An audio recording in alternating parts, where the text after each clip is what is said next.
Learn with me Neetha എന്ന എൻ്റെ YouTube ചാനലിലേക്ക് എല്ലാ കുട്ടികൾക്കും സ്വാഗതം. അപ്പോൾ ഞാനിന്ന് എടുക്കാൻ പോകുന്നത് 9ാം ക്ലാസ്സിലെ ഹിസ്റ്ററിയുടെ chapter 3 Indian constitution rights and duties എന്ന ചാപ്റ്ററിൻ്റെ ലെറ്റസ് സസസിൻ്റെ സെക്കൻഡ് പാർട്ടാണ് എടുക്കാനായിട്ട് പോകുന്നത്. കഴിഞ്ഞ ക്ലാസ്സിൽ ഞാൻ ഫസ്റ്റ് പാർട്ട് ഇട്ടിട്ടുണ്ടായിരുന്നു. അപ്പോൾ അതിൽ ഞാൻ 9 ക്വസ്റ്റ്യൻ ആൻസർ വരെ പറഞ്ഞിട്ടുണ്ടായിരുന്നു. ഇന്ന് നമുക്ക് 10ാമത്തെ തൊട്ട് തുടങ്ങാം. അപ്പം 10ാമത്തെ ക്വസ്റ്റ്യൻ നോക്കി, which fundamental rights mention about the right of minorities. അതായത് മൈനോറിറ്റീസ് എന്ന് വെച്ചാൽ ആരാണ്? ന്യൂനപക്ഷം അല്ലേ? ന്യൂനപക്ഷങ്ങളുടെ അവകാശങ്ങളെക്കുറിച്ച് പ്രതിപാദിക്കുന്ന ഫണ്ടമെൻ്റൽ റൈറ്റ് ഏതാണെന്നാണ് ചോദിച്ചിരിക്കുന്നത്. അപ്പോൾ അതിനകത്ത് കുറച്ച് ഓപ്ഷൻസ് വന്നിട്ടുണ്ട്. ഏതൊക്കെയാണ്? റൈറ്റ് ടു ഈക്വാലിറ്റി എന്ന് വെച്ചാൽ എന്താ? സമത്വത്തിന് വേണ്ടിയുള്ള അവകാശം, സമത്വത്തിനുള്ള അവകാശം. കൾച്ചറൽ ആൻഡ് എഡ്യൂക്കേഷണൽ റൈറ്റ്സ്, അതായത് സാംസ്കാരികവും വിദ്യാഭ്യാസപരമായ അവകാശം. Right to freedom of religion, എന്താണ്? മതസ്വാതന്ത്ര്യത്തിന് വേണ്ടിയുള്ള അവകാശം. ഇതിൽ മൈനോറിറ്റീസിന് വേണ്ടിയുള്ള ഫണ്ടമെൻ്റൽ റൈറ്റ് ഏതാണ്? കൾച്ചറൽ ആൻഡ് എഡ്യൂക്കേഷണൽ റൈറ്റ്സ് ആണ്. ഏതാണ്? കൾച്ചറൽ ആൻഡ് എഡ്യൂക്കേഷണൽ റൈറ്റ് ആണ് ഇതിൻ്റെ ആൻസർ വരുന്നത്. ഇനി 11ാമത്തെ ക്വസ്റ്റ്യനിലേക്ക് പോകാം. Explain how cultural and educational right protect the interest of minorities. അതായത് സാംസ്കാരികവും, അതായത് കൾച്ചറൽ, സാംസ്കാരികവും വിദ്യാഭ്യാസപരമായിട്ടുള്ള അവകാശങ്ങൾ എങ്ങനെയാണ് മൈനോറിറ്റീസ് അഥവാ ന്യൂനപക്ഷങ്ങളുടെ താല്പര്യം സംരക്ഷിക്കുന്നത് എന്ന് വിശദമാക്കാൻ. നമ്മൾ കഴിഞ്ഞ 10ാമത്തെ ക്വസ്റ്റ്യനിൽ പറഞ്ഞു, ന്യൂനപക്ഷങ്ങളുടെ മൈനോറിറ്റീസിൻ്റെ അവകാശങ്ങളെക്കുറിച്ച് പ്രതിപാദിക്കുന്ന മൗലിക അവകാശം ഏതാണെന്ന് ചോദിച്ചിട്ടുണ്ടായിരുന്നു. അന്നേരം അതിൻ്റെ ആൻസർ എന്തായിരുന്നു? കൾച്ചറൽ ആൻഡ് എഡ്യൂക്കേഷണൽ റൈറ്റ് ആയിരുന്നു. അതെങ്ങനെയാണ് അവരുടെ ആ കൾച്ചറൽ ആൻഡ് എഡ്യൂക്കേഷണൽ റൈറ്റ്സ് എങ്ങനെയാണ് ന്യൂനപക്ഷങ്ങളുടെ മൈനോറിറ്റീസിനെ സംരക്ഷിക്കുന്നത് എങ്ങനെയാണെന്നാണ് ചോദിക്കുന്നത്. അതിൻ്റെ ആൻസർ നോക്കിയേ. India is a land of diversity. India എന്ന് വെച്ചാൽ എന്താണ്? വൈവിധ്യങ്ങളുടെ നാടാണ്. It is inevitable to recognize and respect the diversity for maintaining the unity and development of the country. അതായത് ഇന്ത്യ വൈവിധ്യങ്ങളുടെ നാടാണ്. അപ്പം അത് മാത്രമല്ല, ഈ വൈവിധ്യങ്ങളെ അംഗീകരിക്കുകയും ബഹുമാനിക്കുകയും ചെയ്യേണ്ടത് രാജ്യത്തിൻ്റെ ഐക്യത്തിനും പുരോഗതിക്കും ആവശ്യമാണ്. എന്താ പറഞ്ഞു വന്നിരിക്കുന്നത്? India is a land of diversity.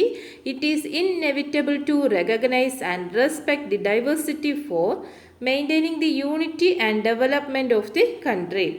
Hence our constitution gives prime consideration for the protection of minority interest. അതുകൊണ്ട് തന്നെ ഈ മൈനോറിറ്റീസ്, അതായത് ന്യൂനപക്ഷത്തെ സംരക്ഷിക്കുന്നതിന് നമ്മുടെ ഭരണഘടനയിൽ, നമ്മുടെ കോൺസ്റ്റിറ്റ്യൂഷനിൽ എന്താണ് ഭയങ്കര ഇമ്പോർട്ടൻസ് ഉണ്ട്, മുഖ്യ പരിഗണന നൽകുന്നുണ്ട്. അടുത്ത എന്താണ്? Cultural and education rights have been included in the constitution four the protection of the interest of the minority section.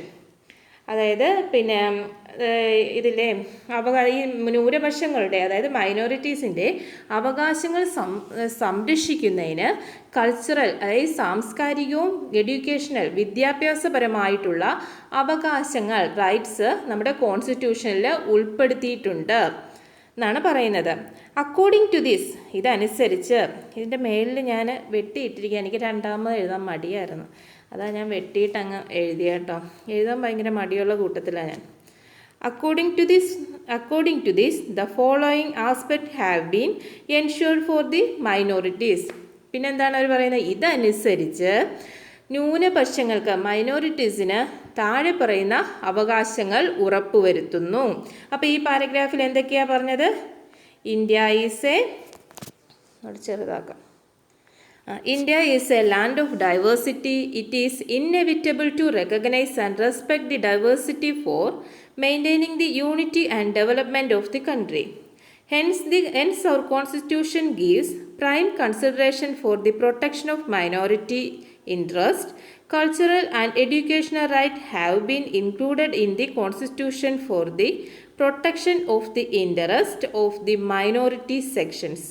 According to this, the following aspects have been ensured for the minorities. അതിൻ്റെ അർത്ഥം എന്താ പറഞ്ഞത്? India വൈവിധ്യങ്ങളുടെ നാടാണ്. വൈവിധ്യങ്ങളെ അംഗീകരിക്കുകയും ബഹുമാനിക്കുകയും ചെയ്യേണ്ടത് രാജ്യത്തിൻ്റെ ഐക്യത്തിനും പുരോഗതിക്കും എന്താണ്? അനിവാര്യമാണ്. കൂടാതെ ജനാധിപത്യം ഡെമോക്രസി ശക്തിപ്പെടുത്തുന്നതിനും വൈവിധ്യങ്ങളെ സംരക്ഷിക്കപ്പെടേണ്ടതുമുണ്ട്. അതുകൊണ്ട് തന്നെ ന്യൂനപക്ഷങ്ങളുടെ സംരക്ഷണത്തിന് നമ്മുടെ കോൺസ്റ്റിറ്റ്യൂഷനിൽ എന്താണ്? മുഖ്യ പരിഗണനയുണ്ട്, ഇമ്പോർട്ടൻസ് കൂടുതലുണ്ട്. പിന്നെ എന്താ പറയുന്നത്? മൈനോറിറ്റീസിൻ്റെ അവകാശങ്ങൾ സംരക്ഷിക്കുന്നതിനാണ് ഏത്? സാംസ്കാരികം, കൾച്ചറൽ ആൻഡ് എഡ്യൂക്കേഷണൽ റൈറ്റ്സ് കോൺസ്റ്റിറ്റ്യൂഷനിൽ ഉൾപ്പെടുത്തിയിരിക്കുന്നത്. ഇതനുസരിച്ച് ന്യൂനപക്ഷങ്ങൾക്ക് താഴെ പറയുന്ന അവകാശങ്ങളെല്ലാം ഉറപ്പുവരുത്തുന്നു. ഏതൊക്കെയാണ് അവകാശങ്ങൾ? ഏതൊക്കെ അവകാശങ്ങളാണ് ഉറപ്പുവരുത്തുന്നത്? Protection of their language, script and culture. അതായത് അവരുടെ ലാംഗ്വേജ് ഭാഷ, സ്ക്രിപ്റ്റ് ആൻഡ് കൾച്ചർ. സ്ക്രിപ്റ്റ് എന്ന് വെച്ചാൽ ലിപി, ആൻഡ് കൾച്ചർ സംസ്കാരം. എന്തൊക്കെയാണ്? Protection of their language, script and culture. അവരുടെ ലിപി, ഭാഷ, സംസ്കാരം എന്നിവയുടെ സംരക്ഷണം. അടുത്തത് religious and linguistic minorities have the right to establish and administer educational institutional of their choice.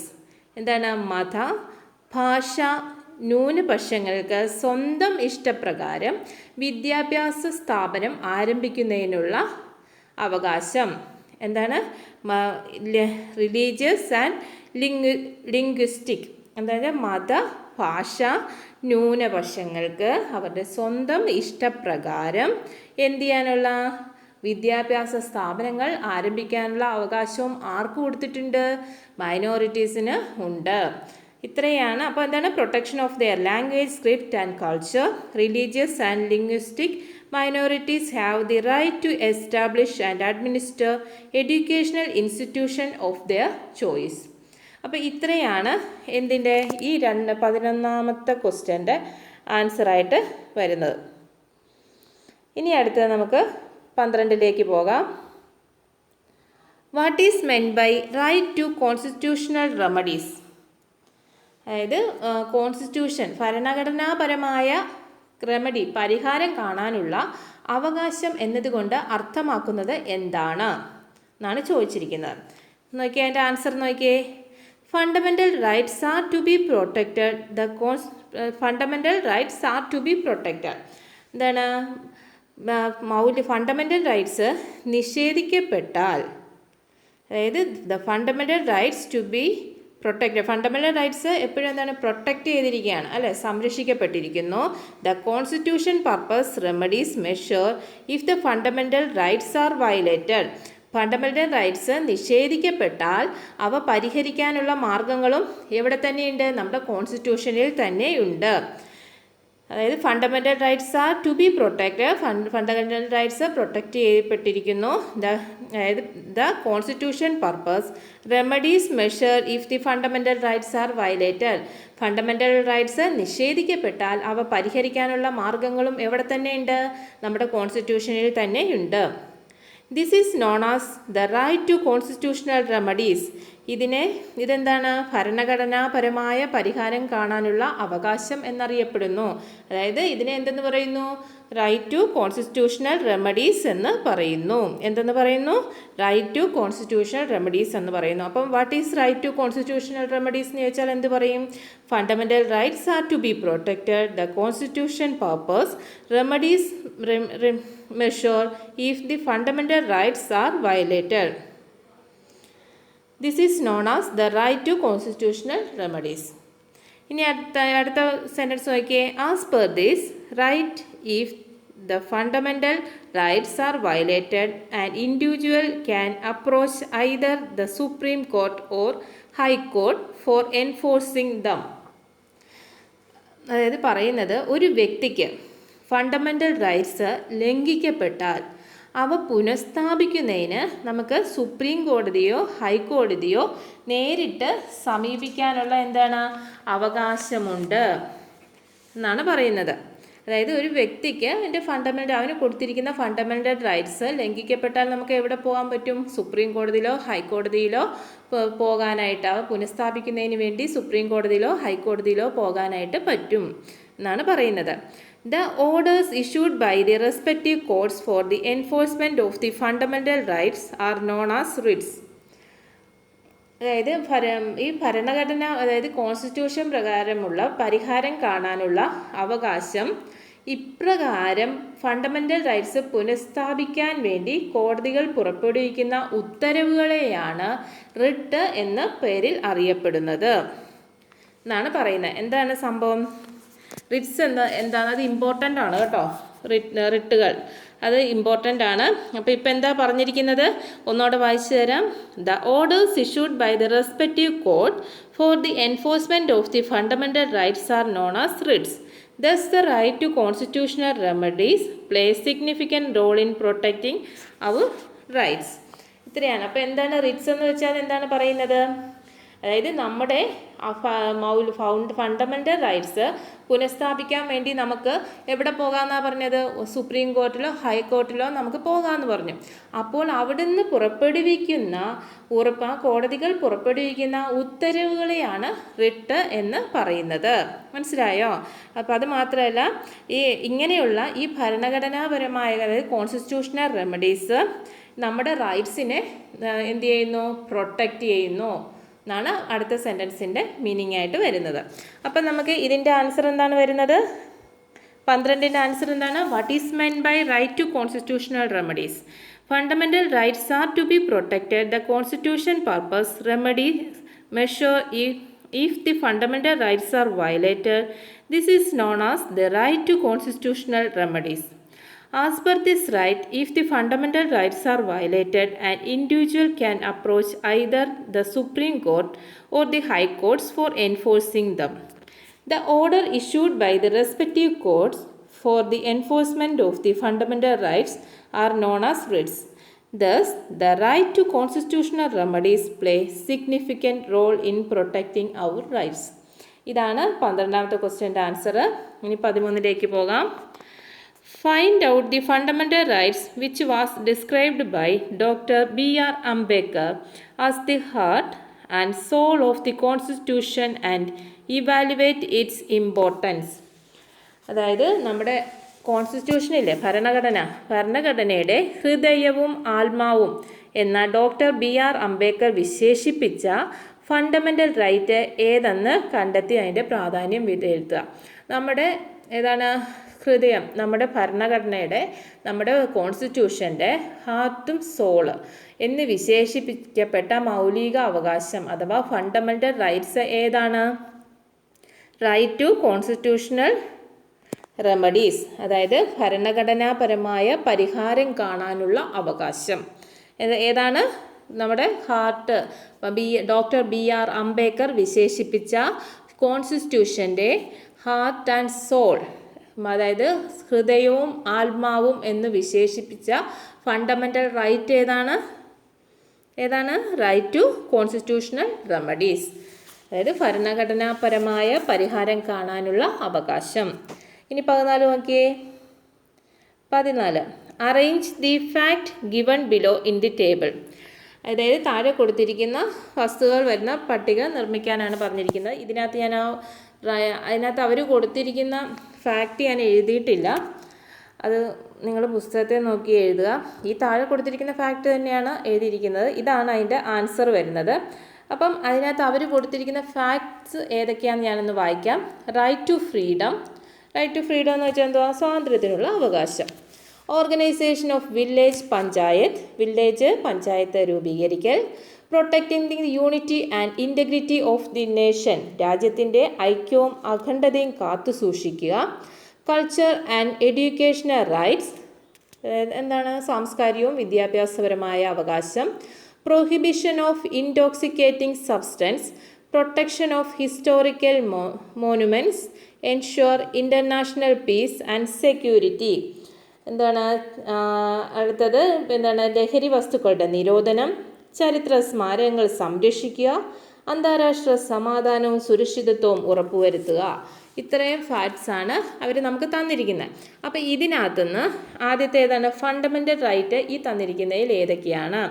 Directive principle എന്ന് വെച്ചാൽ നിർദ്ദേശക തത്വങ്ങൾ ഇതിനകത്ത് ഏതൊക്കെയാണ്?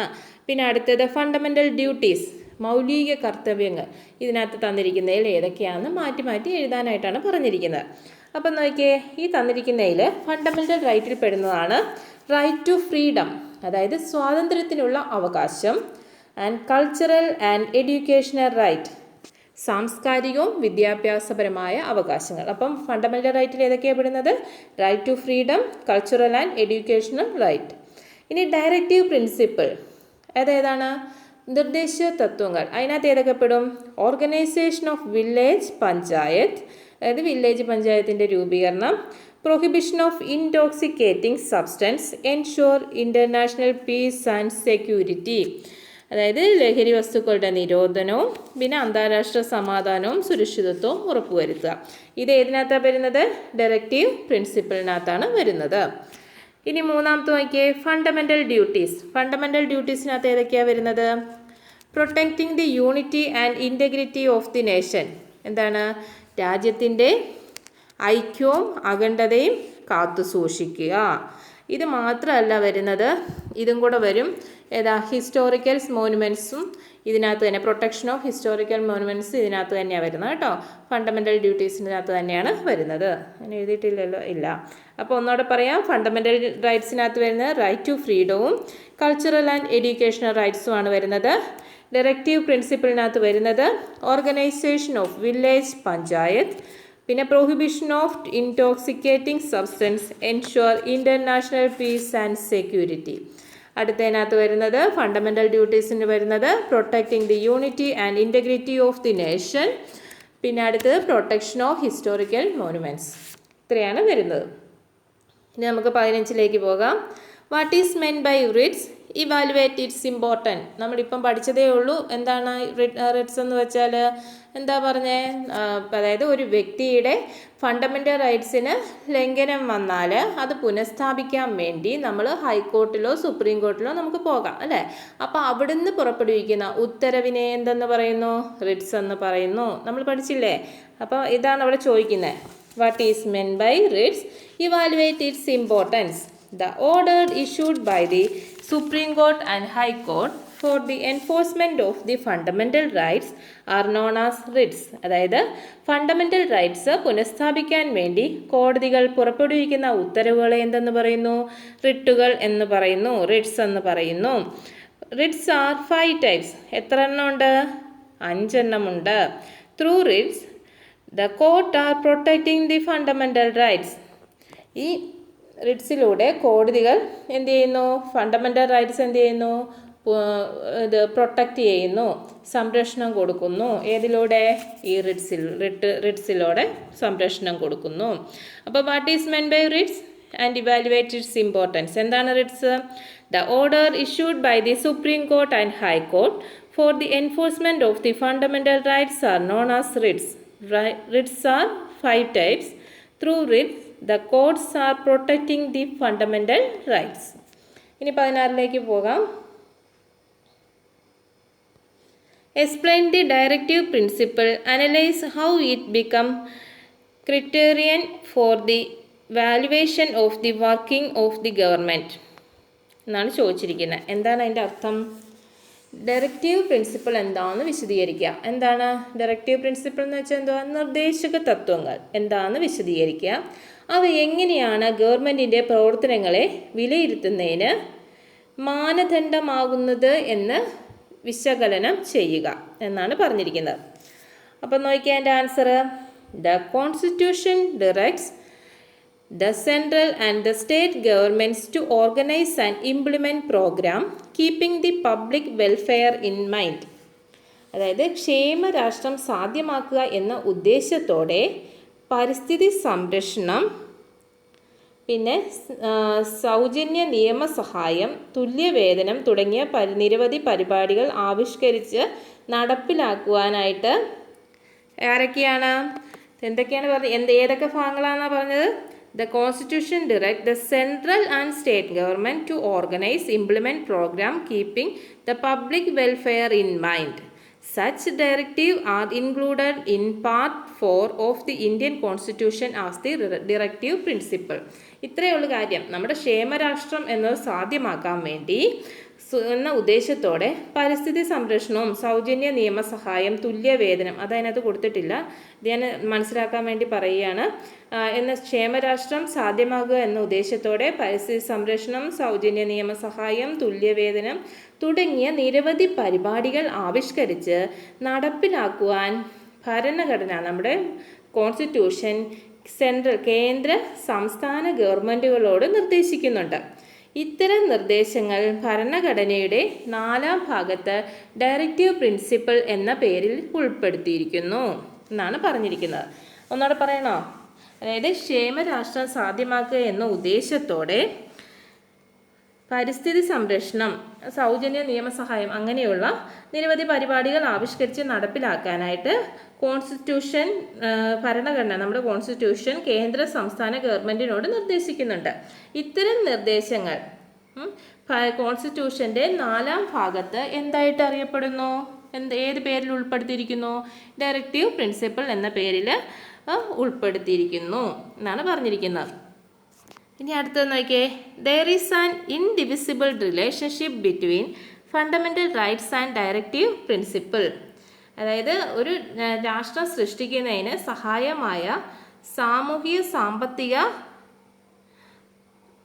അതായത് there is an indivisible relationship between fundamental rights and directive principle. ഇത് പറഞ്ഞു വരുന്നത് എന്താണെന്ന് വെച്ചാൽ, ഒരു രാഷ്ട്രം സൃഷ്ടിക്കുന്നതിന് സഹായമായ സാമൂഹ്യ സാമ്പത്തിക രാഷ്ട്രീയ പരിപാടികളാണ് ഇതിനകത്ത് ഉൾപ്പെടുത്തിയിരിക്കുന്നതെന്നാണ് പറഞ്ഞിരിക്കുന്നത്. ഏതിനകത്ത് ഉൾപ്പെടുത്തിയിരിക്കുന്നത്? നിർദ്ദേശ തത്വങ്ങളിൽ. Directive principles are to be implemented for the realization of fundamental rights in its full sense. As the criterion which help the evaluation and betterment of the governmental activities, no one can deny the importance of the directive principle. ഈ പാരഗ്രാഫിൻ്റെ അർത്ഥം എന്താണെന്ന് വെച്ചാൽ, ഒരു രാഷ്ട്രം സൃഷ്ടിക്കുന്നതിന് സഹായമാവുന്ന നമ്മുടെ സാമൂഹിക സാമ്പത്തിക രാഷ്ട്രീയ പരിപാടികളാണ് ഡയറക്റ്റീവ് പ്രിൻസിപ്പിൾ അഥവാ നിർദ്ദേശ തത്വങ്ങളിൽ ഉൾക്കൊള്ളിച്ചിരിക്കുന്നത്. പിന്നെ ഇതിൻ്റെ ഈ പേര്, ഈ ഡയറക്റ്റീവ് പ്രിൻസിപ്പിൾ അല്ലെങ്കിൽ നിർദ്ദേശ തത്വങ്ങൾ എന്ന് സൂചിപ്പിക്കുന്ന, ആ പേര് സൂചിപ്പിക്കുന്ന പോലെ തന്നെ ഇവയെല്ലാം എന്താണ്? പ്രിൻസിപ്പിൾസ് ആണ് അല്ലേ? ഓരോരോ തത്വങ്ങളാണ്, നിർദ്ദേശങ്ങളാണ്. പിന്നെന്താണ് പറയുന്നത്? നയരൂപീകരണ വേളയിലും പദ്ധതി നടപ്പാക്കലിലും രാഷ്ട്രം പരിഗണിക്കേണ്ടതും നടപ്പിലാക്കേണ്ടതുമായ ഡയറക്റ്റീവ് പ്രിൻസിപ്പിൾസ് ആണ് ഇവയെല്ലാം. ഇത്തരം പ്രവർത്തനങ്ങൾ ആവിഷ്കരിക്കുന്നതിലൂടെ ഒരു ഗവൺമെൻറ്റിന് മികച്ചൊരു പ്രവർത്തനം കാഴ്ചവെക്കാൻ കഴിയും. ഇത്രയാണ് ഈ പാരഗ്രാഫിൻ്റെ അർത്ഥം. ഒന്നുകൂടെ പറയാം. ഒരു ക്ഷേമരാഷ്ട്രം സൃഷ്ടിക്കുന്നതിന് സഹായമാവുന്ന സാമ്പത്തിക സാമൂഹിക രാഷ്ട്രീയ പരിപാടികളാണ് നിർദ്ദേശ തത്വങ്ങളിൽ ഉൾക്കൊള്ളിച്ചിരിക്കുന്നത്. പിന്നെന്താണ് പറഞ്ഞിരിക്കുന്നത്? പേര് സൂചിപ്പിക്കുന്ന പോലെ തന്നെ ഇവയെല്ലാം നിർദ്ദേശങ്ങളാണ്, അതായത് ഡയറക്റ്റീവ് പ്രിൻസിപ്പിൾസ് ആണ്. പിന്നെ നയരൂപീകരണ വേളയിൽ പദ്ധതി നടപ്പാക്കുന്നതിനും രാഷ്ട്രം പരിഗണിക്കേണ്ടതും നടപ്പിലാക്കേണ്ടതുമായ പ്രിൻസിപ്പിൾസ് ഒക്കെയാണ് ഇവ. ഇത്തരം പ്രവർത്തനങ്ങൾ ആവിഷ്കരിക്കുന്നതിലൂടെ ഒരു ഗവൺമെൻറ്റിന് മികച്ചൊരു പ്രവർത്തനം കാഴ്ചവെക്കാൻ കഴിയും. ഇതാണ് ഈ പാരഗ്രാഫിൻ്റെ ആൻസറായിട്ട് വരുന്നത്. ഇനി നമുക്ക് അടുത്തതിലോട്ട് പോകാം. 17. What is meant by fundamental duties? എന്താണ് ഫണ്ടമെൻ്റൽ ഡ്യൂട്ടീസ് അഥവാ മൗലിക കർത്തവ്യങ്ങൾ എന്ന് വെച്ചാൽ എന്താണ്?